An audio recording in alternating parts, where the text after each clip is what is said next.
All right, everybody. As I promised, we're going to do a live feed of me cleaning the ribs. All right. So we're gonna get one slab out here. As you can see, they got a lot of fat on them. Not a lot, but just a moderate amount. Let's move that spice thing out the way. All right. Move you over here for right now. Okay. I like my trusty Sentoku chef knife. It's a classic Japanese chef knife.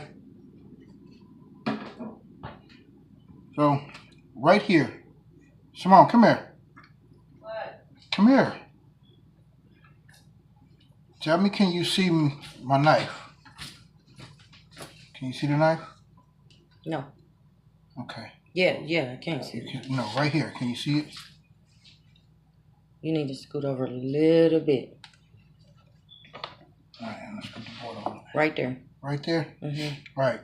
If you can see where my knife is positioned, I'm going to start it, right? Got my knife, tip of my knife in there. I'm going to just cut it away, right? Now I'm going to pull. I'm going to get my hand in here. Because as you can see, there's 2 layers of skin. This is called silver skin, right? You only want the top layer.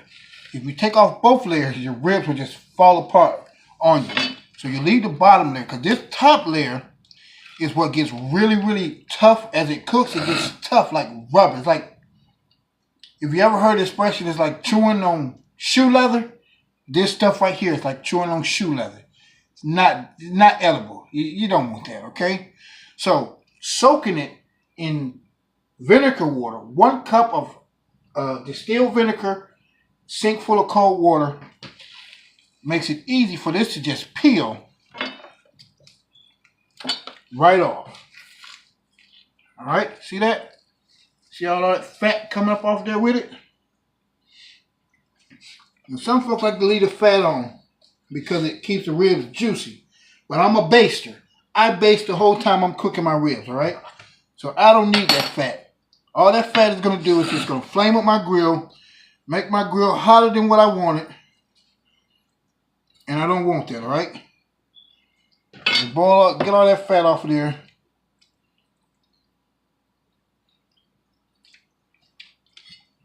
Grab it like this, just the tip of your knife. If your knife is sharp, we just hit it, 1 good hit. Keep yourself a good, what we call a butcher steel, so you can keep your knives steeled.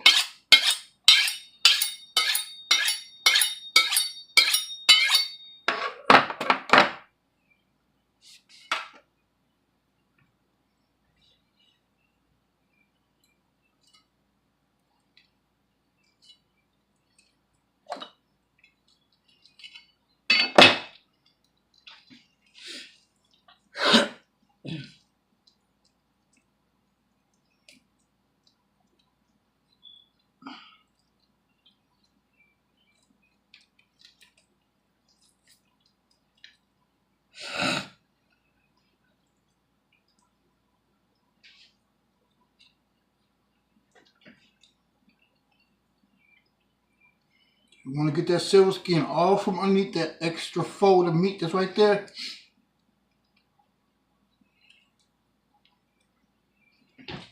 Now you're going to get to this part right here. You're going to slice down just like that, all right?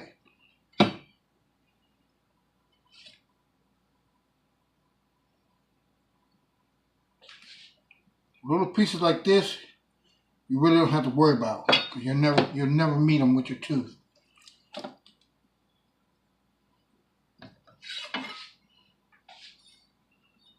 You know how sharp that knife is? That's how you want your knife. Now, I like to turn my ribs over.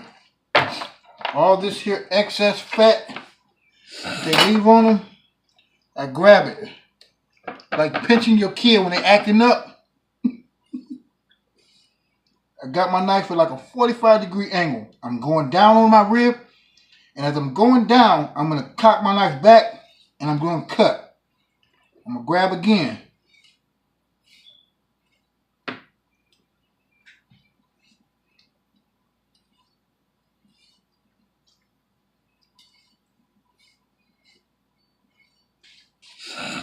See, the butcher leaves all this on because it makes the ribs look a little appealing to people. Some people like to see that fat. Me, I'm a little bit of a health nut, and you can keep that fat. I'm not a total health nut, because if I was, I wouldn't be eating this pork, you know. But guess what? I was born and raised on swine, and I hope that my last meal would be a rib sandwich or a good old pork chop. If I ain't got no teeth, please cook it good and tender. Or as my great grandmama said, I want it good and tender. All right. Now that one there is ready. So now what we're going to turn them over, right? We're going to turn them over.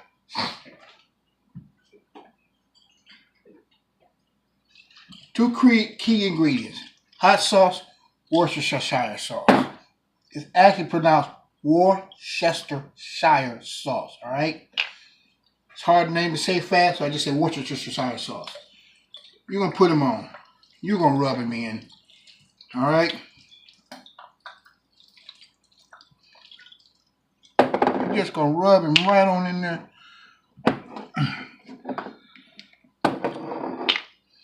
Now, you're going to put a couple dabs of hot sauce on. Not a lot, just a couple dabs. And you're going to rub them in there. Just rub them, you know. Fellas, if you're doing this, think of this as you're giving your wife a good back rub, you know. She come home, hard day of working, then doing hair all day, been wiping patients' butts, cleaning rooms, you know, whatever she does. You're going to give her a good back rub, all right? Good back rub. Now, we're going to gently flip her over, all right? And we're going to repeat that back rub. Now we're going to rub the front of her thighs, her ankles, you know.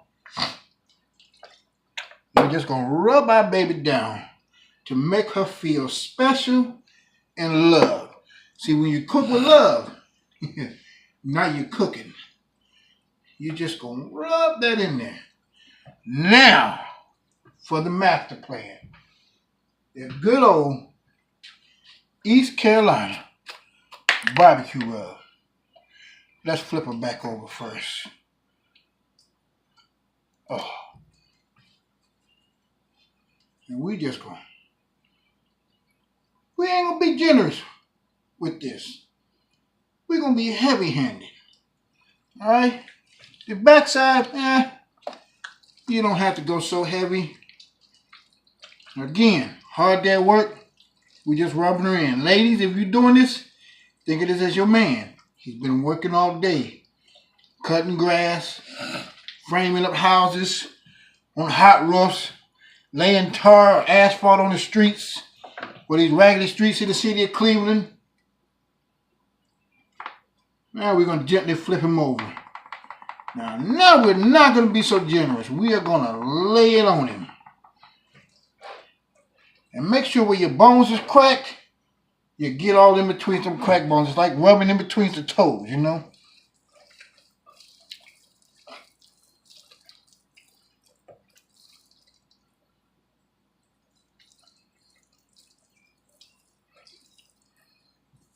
Baby, can you bring my pan, please?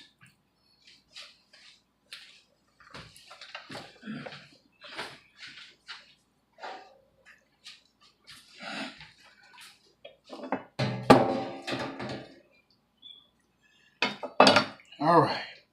Now they've been rubbed. They're good and sleepy because they done had their bath. They done had their back rubbed down with the Vaseline or baby oil, whatever you choose to rub them down with. Now we're going to lay them to bed.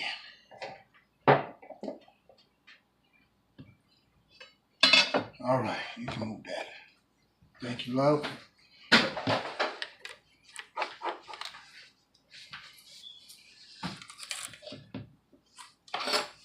I'll soak up some of that juice out of those channels because we got to start this process all over again. Next color, you know, next we're going to do a couple of these here old neck bones, all right? And you could do this with anything. Beef neck bones, smoked turkey necks, smoked turkey tails, you know. Whatever you choose. You got that fat, you want to get that fat off of it. You know, some folks like to eat that mess, but my George, I'm in here doing cooking videos for my girl trying to watch the game.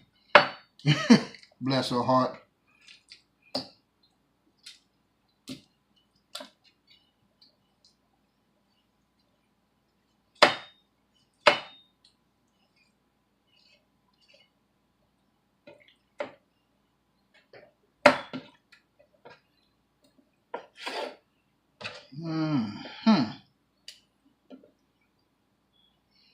All right.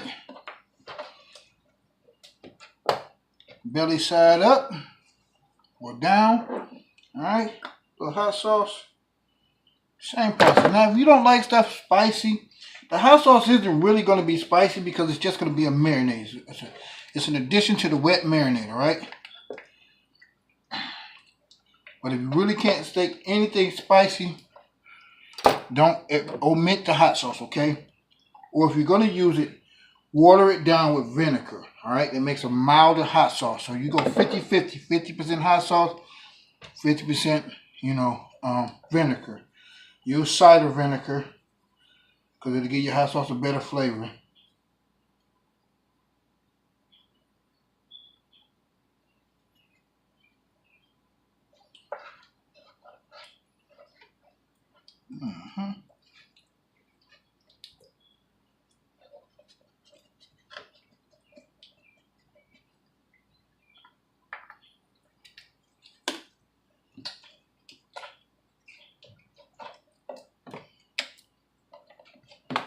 Be right back. Let me grab my pan here.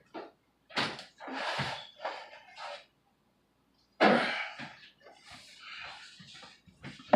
right, we're going to just set those right on the side of the ribs there. Oh, yeah. And that, ladies and gentlemen, is the secret to my rib rub. Let me let this water out of the sink here.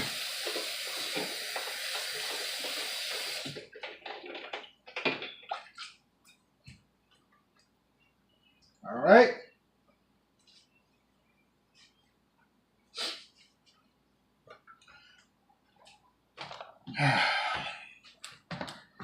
Let me see here.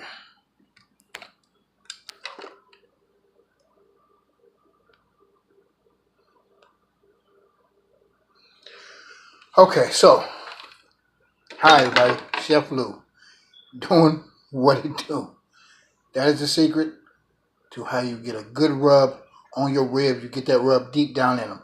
Now, for best results, let those ribs sit in the refrigerator, neck bones, whatever you're cooking, let them sit in the refrigerator and marinate for at least 24 hours.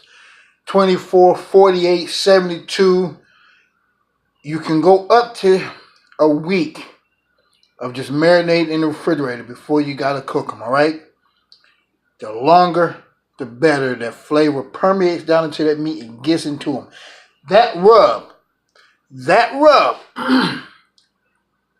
because it does have a little bit of brown sugar in it, will turn into a barbecue glaze on those ribs as they're cooking. All right? That is one of the reasons why I baste them, to keep the glaze from getting so thick to where it burns on them. All right?